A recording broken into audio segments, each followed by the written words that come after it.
saya Nur Istiqomah dengan NIM 3119003 dari Farmasi 2. Video ini yaitu untuk memenuhi salah satu mata kuliah yaitu Teknologi Formulasi Sediaan Semi Solid dan Liquid. Pada video ini yaitu saya akan menyampaikan atau memaparkan jurnal yang telah saya review sebanyak 5. Langsung next ke slide berikutnya. Nah, sebelumnya saya akan menjelaskan tentang review jurnal. Review jurnal itu apa? Review jurnal merupakan sebuah teks yang dibuat untuk memberikan tinjauan kepada jurnal dengan tujuan agar mengetahui baik kekurangan dan juga kelebihan kualitas yang dimiliki oleh jurnal tersebut. Judul jurnal yang saya review sebanyak 5.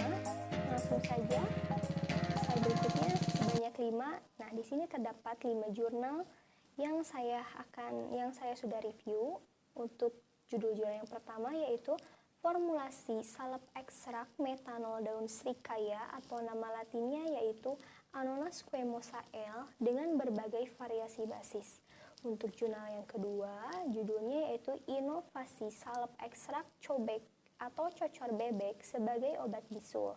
Untuk judul jurnal yang ketiga yaitu Formulasi Sediaan Seled Ekstrak Daun Kaktus Pakis Giwang atau nama latinnya Euphorbia milichehades Maulis, kombinasi basis modifikasi PEG 4000 dan PEG 400 serta aktivitas antibakteri terhadap bakteri Staphylococcus epidermis. Untuk judul jurnal yang keempat yaitu Efektivitas Salep Ekstrak Daun Sirsak atau nama latinnya Anona muricata L pada mencit yang terinfeksi bakteri Staphylococcus aureus. Untuk jurnal yang kelima yaitu judulnya Uji Aktivitas Sediaan Salep Ekstrak Etanol Daun Belimbing Wuluh atau nama latinnya yaitu Avarroa bilindi L terhadap bakteri Staphylococcus aureus. Next. Nah, di sini terdapat gambaran judul jurnal yang saya review 1, 2, 3, 4, dan 5.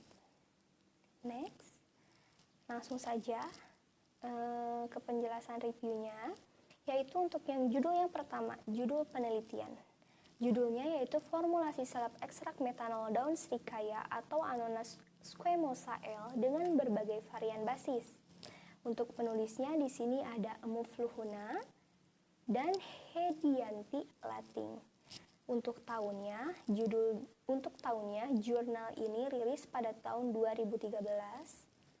Latar belakang dari jurnal ini yaitu ekstrak metanol daun srikaya Anonas squamosa L memiliki antimikroba terhadap bakteri Staphylococcus aureus dan dapat menghambat pertumbuhan pada konsentrasi 1% ekstrak metanol daun srikaya atau Anonas squamosa L berpotensi untuk diformulasikan dalam bentuk sediaan salep kulit karena penggunaan bentuk sediaan ini lebih praktis dan mudah dibandingkan dengan bentuk sediaan lain. Jadi untuk sediaan salep ini itu lebih mudah dan juga praktis.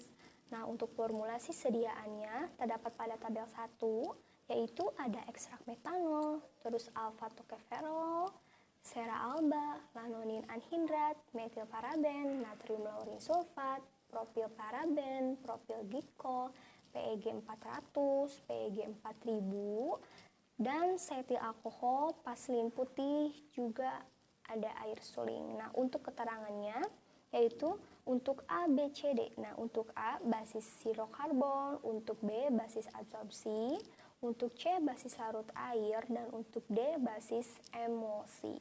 Next. Nah, di sini terdapat hasil penelitian dari jurnal yang saya review ini, yaitu untuk yang pertama di sini ada pemeriksaan organoleptis. Apa itu pemeriksaan atau uji organoleptis? Uji organoleptis yaitu untuk mengetahui warna, konsisten, dan bau sediaan salep yang dilakukan sebelum dan setelah penyimpanan dipercepat. Nah, di sini di samping saya ada tabel hasil pengamatan organoleptis sebelum dan setelah penyimpanan dipercepat. Nah, langsung next untuk pengukuran viskositas menggunakan viskometer box file dengan spindle nomor 64 pada kecepatan 50 putaran per menit atau rotasi per menit. Nah, di sini terdapat hasil pengukuran rata-rata viskositas salep ekstrak metanol daun srikaya. Hasilnya dari tabel 3. Next, di sini ada evaluasi dari jurnal ini. Evaluasinya yaitu kestabilan dari sediaan salep ekstrak metanol daun srikaya atau nama latinnya Anona squamosa L dengan 4 jenis basis yang dilakukan sebelum dan setelah penyimpanan dipercepat. Penyimpanan dipercepat dilakukan pada suhu antara 50 derajat Celcius dan 350 derajat Celcius masing-masing 12 jam selama 10 siklus. Next, untuk jurnal yang kedua, judul penelitiannya yaitu inovasi salep ekstrak cobek atau cocor bebek sebagai obat bisul. Penulisnya ada Rani Oktavrilana, terus Heni Lutfiani, Ari Basyauki, Anissa Fitri, Rizky Setio Dwipara, dan Julfa. Untuk tahunnya, jurnal ini rilis pada tahun 2017.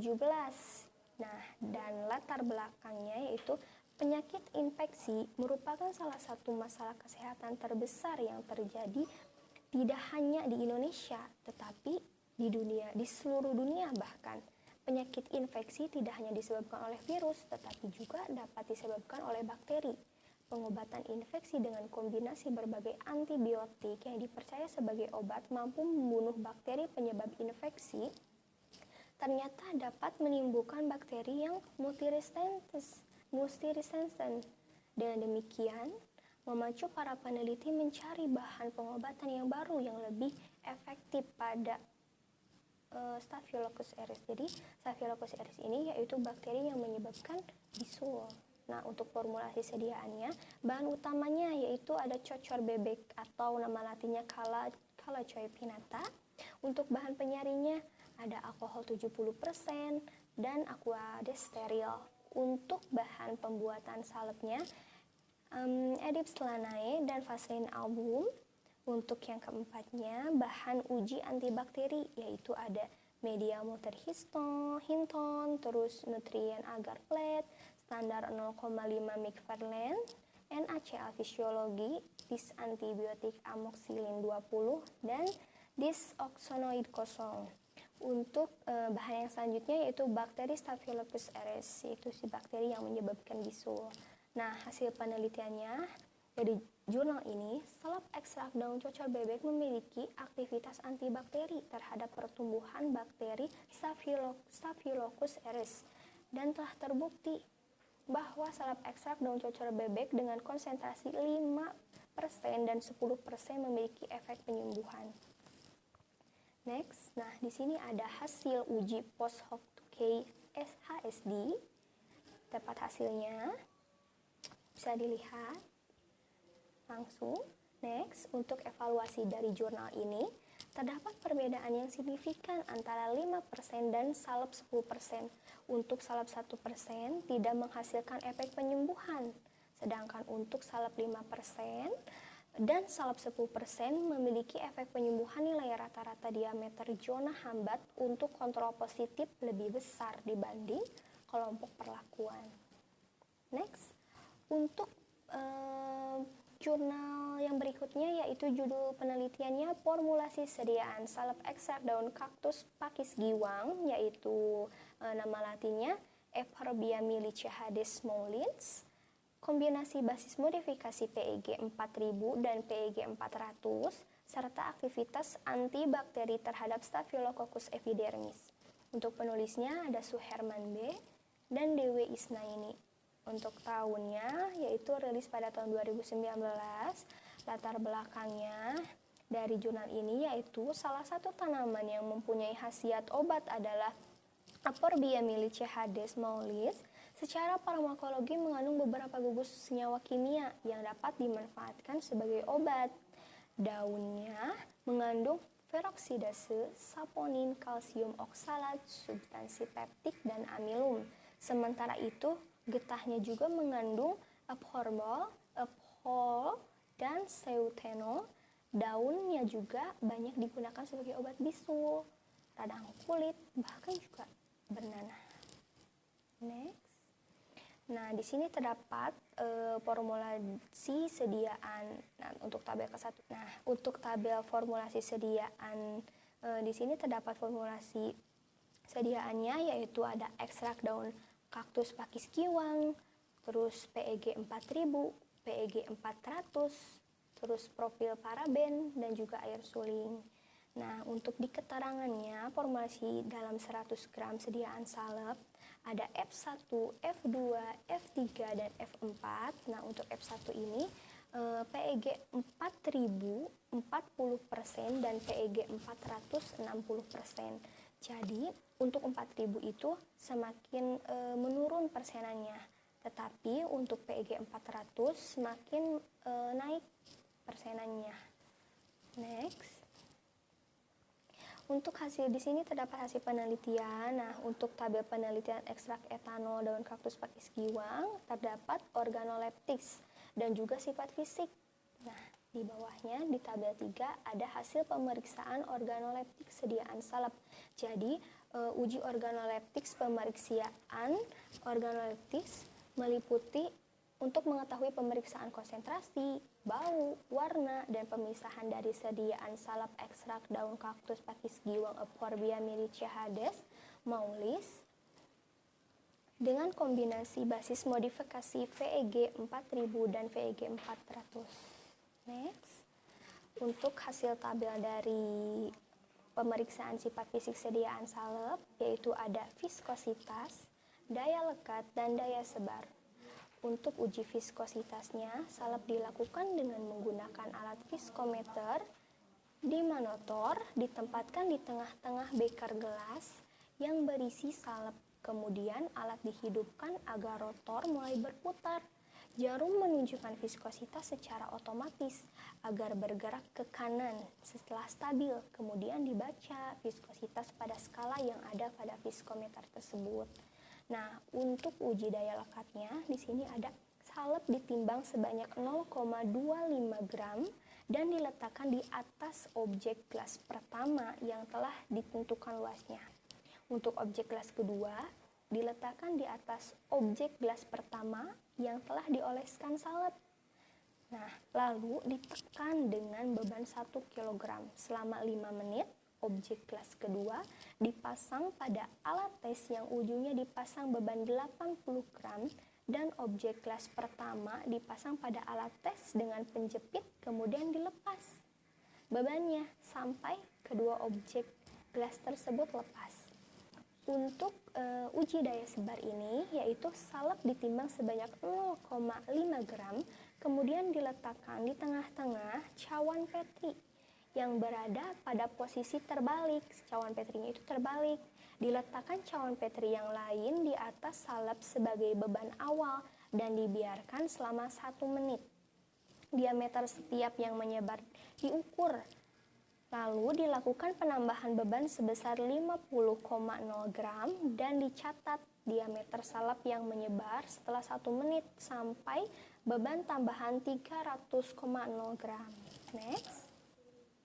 Untuk evaluasi dari jurnal ini, evaluasi sifat fisik sediaan salep ekstrak daun kaktus pakis giwang dilakukan mengetahui pengaruh kombinasi konsentrasi basis PEG 4000 dan PEG 400 terhadap sifat fisik sediaan salep. Pemeriksaan organoleptis salep ekstrak daun kaktus pakis giwang dilakukan dengan mengamati konsisten, bau, warna, dan pemisahan serta homogenitasnya. Setelah menguji organoleptis salep, evaluasi sifat fisik salep ekstrak daun kaktus pakis giwang juga dilakukan uji viskositas, terus daya lekat, daya sebar, dan juga pH-nya. Next. Untuk jurnal yang selanjutnya yaitu judulnya efek efektivitas salep ekstrak daun sirsak Ammonium muricata L pada mencit yang terinfeksi bakteri Staphylococcus aureus. Untuk penulisnya yaitu Ita Hasmila Amalia dan Muhammad Daniel. Untuk tahunnya rilis pada tahun 2015. Latar belakang dari jurnal ini, sirsak Muricata L merupakan salah satu tanaman spesies familia Anoceae yang telah lama dimanfaatkan dalam pengobatan tradisional di tanah air dan di berbagai negara. Salah satu manfaatnya sebagai antibakteri. Nah, penelitian ini bertujuan untuk mengetahui efektivitas salep ekstrak daun sirsak pada luka yang terinfeksi bakteri Staphylococcus aureus dan untuk mengetahui perbedaan efektivitas salep ekstrak daun sirsak sebagai antibakteri dengan konsentrasi 10%, 15%, dan juga 30%. Untuk formulasi sediaannya yaitu ada vaselin albumin 85 gram dan salep 100 gram. Sediaan salep yang akan digunakan memiliki masing-masing konsentrasi ekstrak daun sirsak yaitu 10%, 15%, 30%, dibuat sebanyak 30 gram. Next. Nah, di sini terdapat tabel hasil uji organoleptik, yaitu untuk tes organoleptik ini diamati untuk mengetahui bentuk, warna, dan bau dari salep ekstrak daun sirsak. Nah, terdapat hasil uji organoleptik, tabel dari tabel 2. Untuk berikutnya ada tes homogenitas. Tes homogenitas ini dioleskan pada sekeping kaca transparan di mana sediaan diambil bagian atas, tengah, dan bawahnya. Nah, di sini terdapat hasil uji homogenitasnya dari tabel 3. Nextnya, untuk tes pH ditimbang 1 gram masing-masing salep ekstrak daun sirsak lalu diencerkan dalam 10 ml aqueous, kemudian diukur pH salepnya. Di sini terdapat di tabel 4 ada hasil uji pH salep ekstrak daun sirsaknya. Next. Nah, untuk evaluasi jurnal ini yaitu 1. Perlu dilakukan penelitian lebih lanjut untuk mengetahui apakah salep ekstrak daun sirsak memiliki aktivitas antibakteri terhadap bakteri patogen lainnya. Untuk yang kedua, perlu dilakukan efektivitas ekstrak daun sirsak terhadap bakteri Escherichia coli dan bentuk sediaan tablet atau kapsul dan menyebabkan penyakit akibat pada organ dalam seperti diare dan lain-lain juga. Nah, untuk ketiga, perlu dilakukan uji praklinis dan toksisitas LD50 untuk mengetahui dosis ekstrak daun sirsak atau nama latinnya Ammonium muricata L yang tepat dan aman untuk dikonsumsi. Untuk nextnya, nah di sini jurnal terakhir yaitu judul penelitiannya uji aktivitas sediaan salep ekstrak etanol daun belimbing wuluh atau nama latinnya Avarua bilimbi L terhadap Staphylococcus aureus. Nah, untuk penulisnya ada Jul Asrfi, terus Rabiatul Adawiyah Iskandar. Nah, untuk tahunan rilisnya yaitu 2020. Latar belakang dari jurnal ini, daun belimbing wuluh digunakan sebagai antiviretik pada linu, terus kulit gatal, bengkak, yaitu penyebab dari akibat bisul. Nah, untuk daun belimbing wuluh ini atau Avarua bilimbi L ini memiliki kandungan saponin, tanin, sulfur, asam format, peroksidase, kalsium oksalat, kalsium sitrat, banyak sekali ya. Terus juga daun belimbing wuluh mengandung senyawa tanin dan flavonoid sebagai senyawa antibakteri untuk penyebab pada kulit. Nah, untuk formulasi sediaannya ada Aquades, basi salep, kurturmoni, Staphylococcus aureus, larutan NaCl 0,9%, medium Na nutrien agar, terus juga ada NaCMC Peperdix, sediaan salep daun belimbing wuluh konsentrasi 2%, 3%, dan swab steril. Untuk hasil penelitiannya, hasil penelitian menunjukkan bahwa sediaan salep ekstrak etanol daun belimbing wuluh atau Avarua bilimbi L ini memiliki daya hambat terhadap pertumbuhan Staphylococcus aureus dengan berbagai konsentrasi. Berdasarkan hasil penelitian yang telah dilakukan untuk diameter zona tambahan untuk konsentrasi 2% sebesar 7,5 mikrometer dan konsentrasi 3% sebesar 9 mikrometer, kontrol negatif tidak memiliki daya hambat. Next, untuk simpulan dan saran dari jurnal ini, berdasarkan hasil penelitian yang dilakukan, bahwa konsentrasi 2% dan 3% sediaan salep ekstrak etanol daun belimbing wuluh atau Averrhoa blimbiel ini memiliki aktivitas sebagai antibakteri terhadap Staphylococcus aureus. Berdasarkan hasil penelitian yang dilakukan, maka disarankan kepada peneliti selanjutnya untuk melakukan pengujian terhadap bakteri lain.